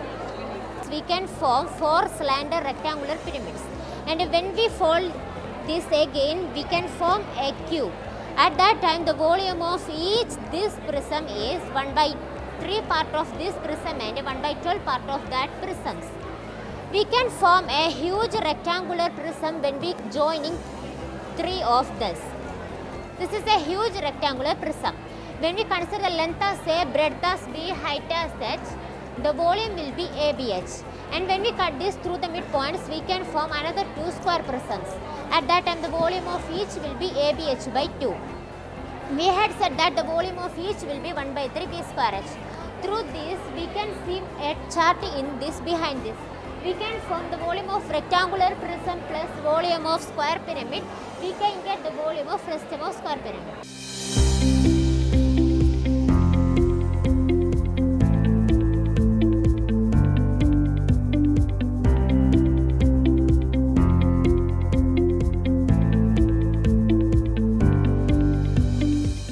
Our project name is Solutions for Train Accident and my name is Aryan Kumar and my friend name is Karan Kumar. हम दोनों ने इस project को मिल करके बनाया। हमने अक्सर news में देखा है कि रेलवे ट्रैक पर एक्सीडेंट्स होते रहते हैं क्योंकि बहुत लोग जो होते हैं लापरवाही बस रेलवे ट्रैक पर आ करके फ़ोटो शूटिंग करने लगते हैं या फिर वीडियोग्राफी करने लगते हैं। और जंगल के इलाके में रेलवे ट्रैक खुले होने के कारण जानवर जो होते हैं वे रेलवे ट्रैक से आने जाने का कार्यक्रम करते हैं। उसी को देखते हुए अगर अचानक से ट्रेन आ जाती है उनके सामने और उन्हें नहीं पता चलता है, जिसके कारण उनके साथ एक्सीडेंट्स हो जाते हैं। इस प्रोजेक्ट को इस प्रकार डिज़ाइन किया है कि रेलवे ट्रैक पर अगर ट्रेन आती है तो सेंसर्स ट्रेन को डिटेक्ट करके रेलवे ट्रैक पर लगे पोल्स पे जितने भी LED लाइट्स या बजर्स होंगे उन्हें एक्टिवेट कर देंगे, जिससे कि जो भी लोग या जानवर रेलवे ट्रैक पर होंगे वे अलर्ट हो जाएंगे, जिससे कि ट्रेन बिना किसी दुर्घटना के आगे बढ़ जाएगी। आइए डेमो करते हैं। जैसे ट्रेन 500 मीटर के दायरे में आ जाती है ट्रेन, तो अल्ट्रासोनिक सेंसर उसे एक्टिवेट कर लेंगे और जो भी रेलवे ट्रैक पर पोल लगे होंगे LED और बजर वो एक्टिवेट हो जाएंगे, जिसके कारण जो भी रेलवे ट्रैक पर होंगे उन्हें चेतावनी मिल सकती है और वहाँ से साइड हो सकते हैं, जिसके कारण बिना दुर्घटना के लोग आसानी से जा सकते हैं। और हमारा ये आइडिया हमें लॉकडाउन के समय मिला था। जैसे आप जानते हैं कि लॉकडाउन के समय मजदूर लोग जो शहर में काम कर रहे थे उन्हें अपने गांव की ओर जाने की कोई साधन नहीं थी, जिसके कारण वो रेलवे ट्रैक के माध्यम से अपने घर की ओर जा रहे थे। तभी उन्हें थक जाते हैं, जिसके कारण वो आराम करते रहते हैं। तो अचानक से ट्रेन आ जाती है और उसके साथ एक्सीडेंट हो जाता है। उसी को देखते हुए हमारा ये आइडिया आया था, जिससे हम लोग ये मॉडल तैयार किया। हमने यहाँ पे LED लाइट्स और बजर्स लगाए हैं क्योंकि जैसा कि हम जानते हैं बहुत लोग जो होते हैं रेलवे ट्रैक पर आते हैं फोटोग्राफी करने, तो उस समय वे हेडफोन्स का यूज़ करते हैं, जिससे कि ट्रेन का हॉर्न उन्हें सुनाई नहीं देता। इसलिए हमने यहाँ पे LED लाइट्स लगाए हैं, जिससे कि जो भी लोग होंगे वे LED को देख करके समझ जाएंगे कि ट्रेन आ रही है। और हमने यहाँ पे बजर्स इसलिए लगाया है क्योंकि जो बजर्स का जो आवाज़ होता है वो बहुत ज़्यादा ही इरिटेटिंग होता है, जिससे कि जो भी जानवर होंगे वो इस आवाज़ को ज़्यादा देर तक सुन नहीं सकते हैं और वे वहाँ से हट जाएंगे। Thank you.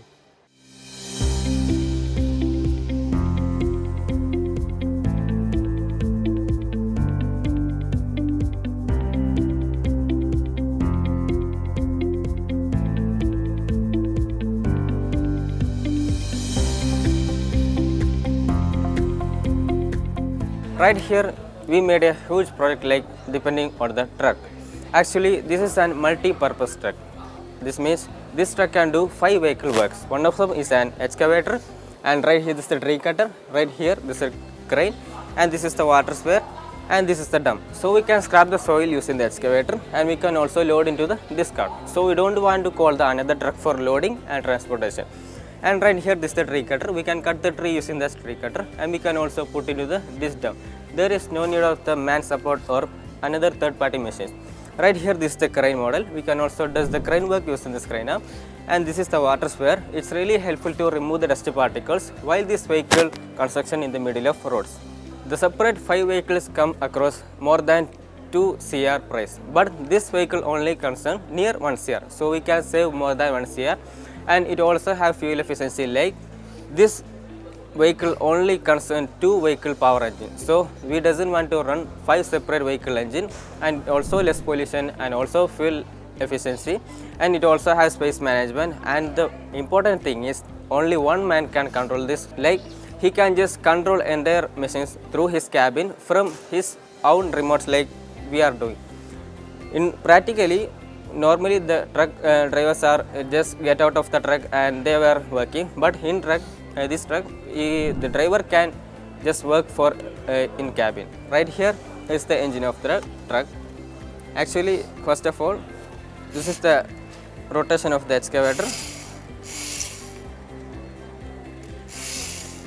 and it also have the 360-degree rotation, and it will also be lift up, and it also can scrap like this. Okay, and we can also load into the discard. And this is the tree cutter. Now I am going to show the tree cutter working. This is the rotation of the tree cutter. It also have the 360-degree rotation, and we can also extend this arm like this, and we can also increase the another arm.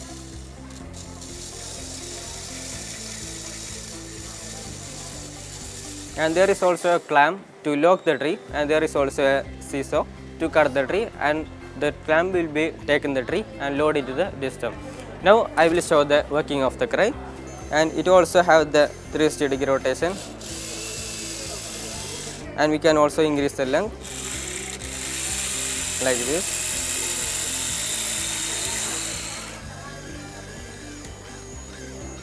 And it will also be lift up like more. Okay, now this thread can also be released, and it will also be lift up. And this is the water sprayer. It can be lift up through hydraulic and spray the water to all sides through the nozzle. Now we are not connected the water, so it doesn't work. And it also contains the LED. While this working through night, it can be turned on like this, and the workers will be really comfortable to drive. And right here we are coming to engine of the truck. Actually this is the normal model of the truck engine. It only contains maybe V-type engine or inline engine, and it only contains 4-cylinder or 8-cylinder. But in this truck it wants more power, so we decided to build more efficiency power. And this is the W60 model engine, and this is the V8 engine model. We just swapped the more powerful engine. And this is a normal truck designer. This is the manual transmission of a normal truck, but in this truck it have an automatic transmission, so the driver really feel comfortable to drive. Let me start the engine of the truck. This is now the start of the truck. This is the accelerator.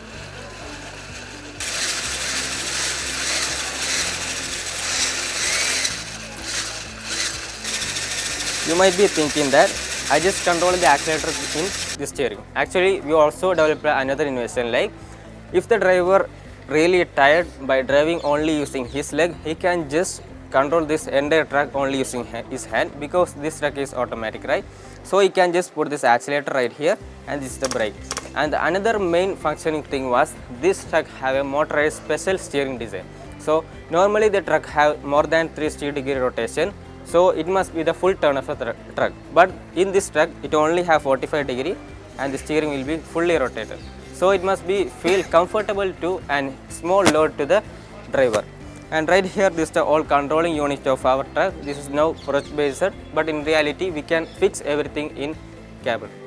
And we also designed another thing that was really innovative. That was this truck is an hybrid truck. Normally, the truck comes with electric or fuel, but this truck not only in hybrid, it also are innovative, and this truck only not driving through the fuel, it also driving through fuel plus electric, and its electric battery have in this side, and the electric battery have more efficiency. Like this electric battery is not only charging through the charging port, it also charging while this tire were shaking. It produces electricity, and this electricity will be stored in electric hybrid battery, and we also attached solar to the front of this truck to charge the electric battery. If the battery is fully drained, we can just connect to the charging port, otherwise it automatically charged. And we also connected dynamo to the petrol engine, so if the petrol engine will be start, this electric engine will be automatically charging all time.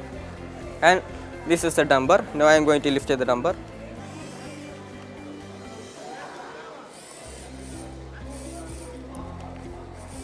So we can dump the soil and load into the some area. And we also attached 4 jacks to lift up the truck while this truck construction in time.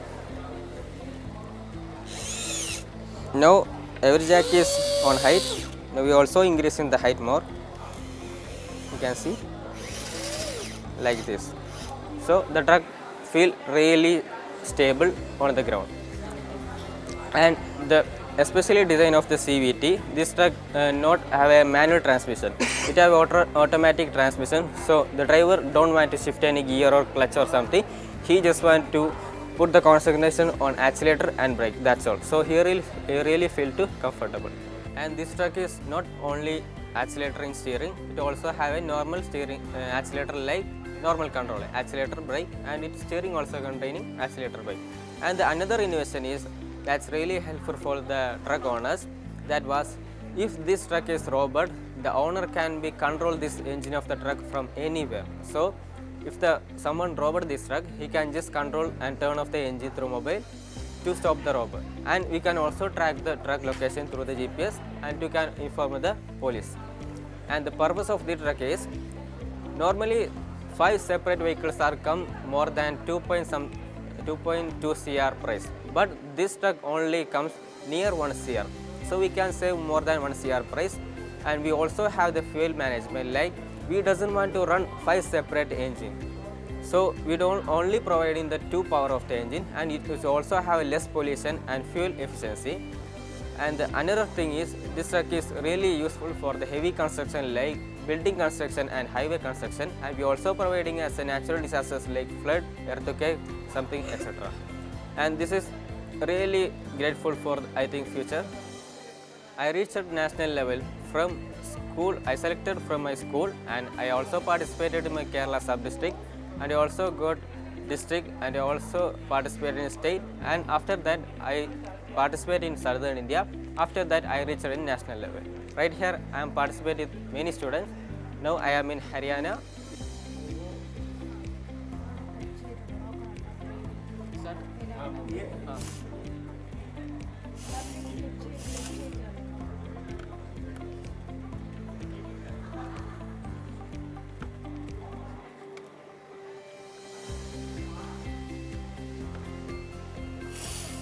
HRY 4, HRY 12,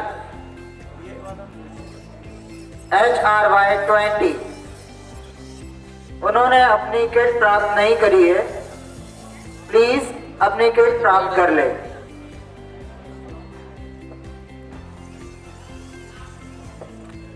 9.4.1 Purvanjali Rachna Thakur ma'am.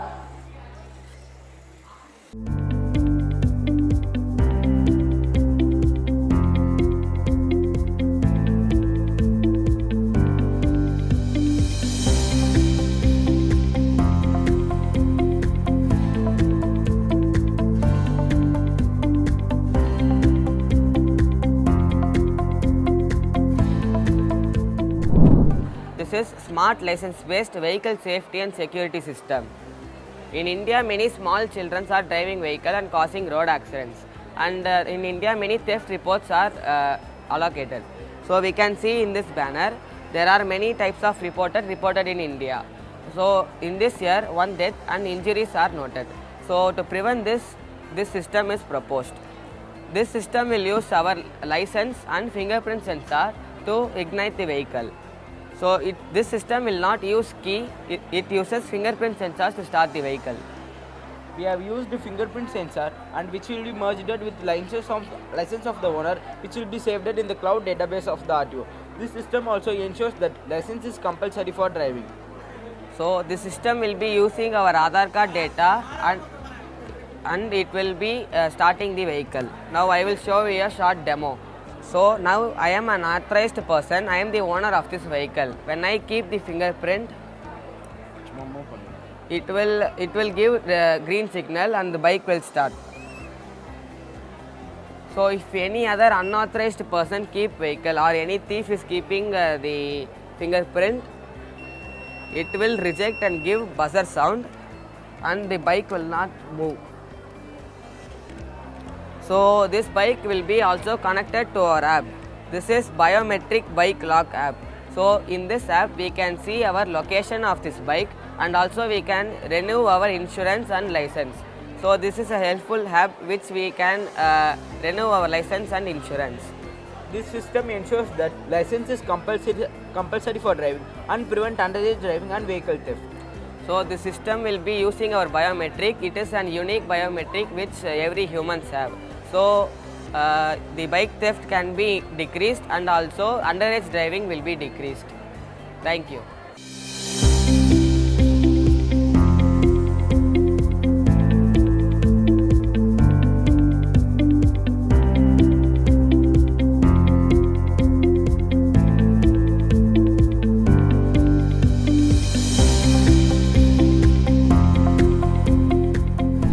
Micro control based prosthetic arm बनाया है जो कि दिव्यांग बच्चों को ये useful है। हमारा मेन मोटिव है कि उनको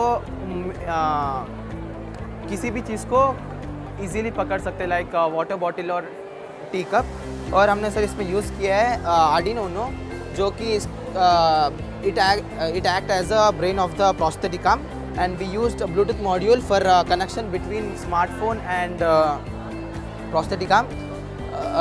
We use servo motors for when the servo motor rotates rotate and then fingers will come into the grabbing position. It look like this. And sir इसको हम hazardous place में भी use कर सकते हैं, लाइक केमिकल लैबोरेटरीज में use कर सकते हैं जब कुछ हार्मफुल केमिकल्स होते हैं जिसको हम हैंडल नहीं कर पा सकते. कभी कभार हाथ पे गिर गया तो फिर उससे भी इंजर्ड हो सकते हैं. उस जगह पे हम इसको यूज़ करेंगे तो सर हमारे को हार्म भी नहीं होगा और दूसरे डिस्टेंस से भी यूज़ कर सकते हैं. जो ब्लूटूथ मॉड्यूल हमने यूज़ किया है इसको हम कुछ 10 to 15 मीटर्स की दूरी से भी यूज़ कर सकते हैं और इसको आर्मी में भी यूज़ किया जा सकता है जो कि हेल्पफुल है बॉम्ब डिस्पोजल का है. और इसमें हमने 3D प्रिंटर से हैंड को प्रिंट किया है और हमने इसमें फिशिंग वायर यूज़ किया है जो कि पुल करने में हेल्प करता है. और पीछे हमने इलास्टिक रोप यूज़ किया है जो कि पहले जो स्टेज था फिंगर का उस स्टेज में जाने के लिए. और ये लो कॉस्ट है, अंडर 5000 में ही बन जाए. और हमारा मेन मोटिव है ये है कि जो दिव्यांग बच्चे हैं इसको more independently they can live without किसी पर भी वो निर्भर ना हो, खुद से जीने के लिए हमने ये बनाया.